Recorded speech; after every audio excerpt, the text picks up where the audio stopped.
অনুকূলচন্দ্র চক্রবর্তী, যিনি ঠাকুর অনুকূলচন্দ্র নামেও পরিচিত।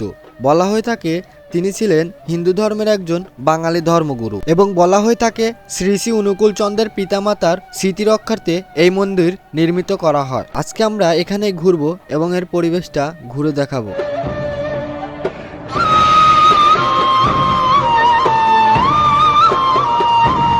WhatsApp guys, it's your boy Antar again come back with another blog video. Right now আমরা এখন কোথায়?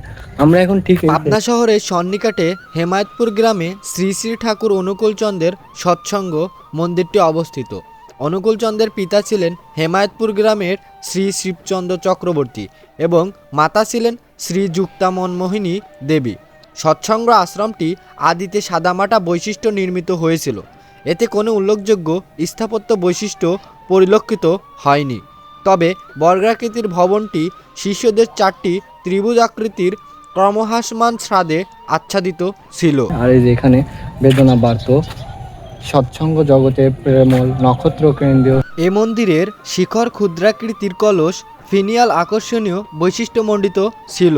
মন্দিরের পাশেই শ্রী শ্রী ঠাকুর অনুকূলচন্দ্রের পূজার ঘর অবস্থিত।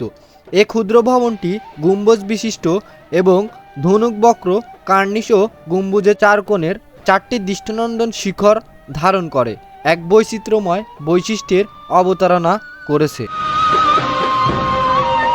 এবং বলা হয়ে থাকে শ্রী শ্রী ঠাকুর তার পিতামাতার স্মৃতি রক্ষার্থে এই মন্দিরটি নির্মাণ করেছিলেন। মন্দিরের সম্মুখ প্রাসাদে স্মৃতি মন্দির কথাটি পাথরের ওপরে উৎকীর্ণ করা আছে।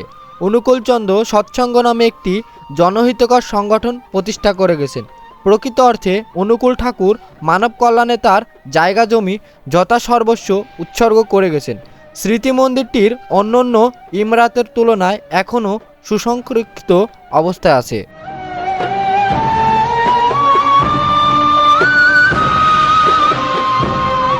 সম্প্রতি নবনির্মিত সৎসঙ্গ আশ্রম মন্দির সমন্বয়ে গঠিত স্থাপত্য নিদর্শনটি সহজেই সবার দৃষ্টি আকর্ষণ করে। এখানে শ্রী শ্রী অনুকূলচন্দ্রের জন্ম ও মৃত্যুবার্ষিকীকে কেন্দ্র করে বিরাট অনুষ্ঠানের আয়োজন করা হয়। ওই সময় এখানে প্রচুর লোক অতিথির সমাগম হয়। প্রায় লক্ষাধিক লোকের সমাগম হয় বলে জানা যায়। ভারত হতেও লোকজন এখানে আসেন। এ সম্পদের প্রয়োজনীয় মেরামত রক্ষণাবেক্ষণ জরুরি। সংশ্লিষ্ট বিভাগের মাধ্যমে আশ্রম এলাকার প্রয়োজনীয় পর্যটন সুবিধাদি প্রবর্তন করা হলে সারা বছরই এখানে দেশি বিদেশি পর্যটকগণ আসা যাওয়া করেন। পাশাপাশি উল্লেখযোগ্য একটি ট্যুরিস্ট স্পট হিসেবেও বিবেচিত হবে ও সংশ্লিষ্ট খাতে আয়ের পথ সুগম করবে। আমরা ছোটবেলা থেকেই বইতে পড়ে আসছি শ্রী শ্রী ঠাকুর ছিলেন বাংলার হিন্দু ধর্মের গুরু। এই যে দেখুন, এটা হচ্ছে সেই প্রবেশ ফটক, মানে এখানে এটাই হচ্ছে মূল গেট। জীবনে চলনকালে তিনি প্রায় 46টির মতো পুস্তক লিখেছিলেন। সেগুলো সংরক্ষণের জন্য এই যে এইখানে লাইব্রেরি।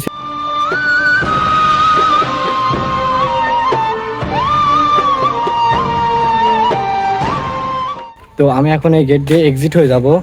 আবার দেখা হচ্ছে কোনো নতুন ভিডিওতে। সেই পর্যন্ত সবাই ভালো থাকবেন, সুস্থ থাকবেন, চ্যানেলটি সাবস্ক্রাইব করে পাশেই থাকবেন। তো আজকের ভিডিও এই পর্যন্তই।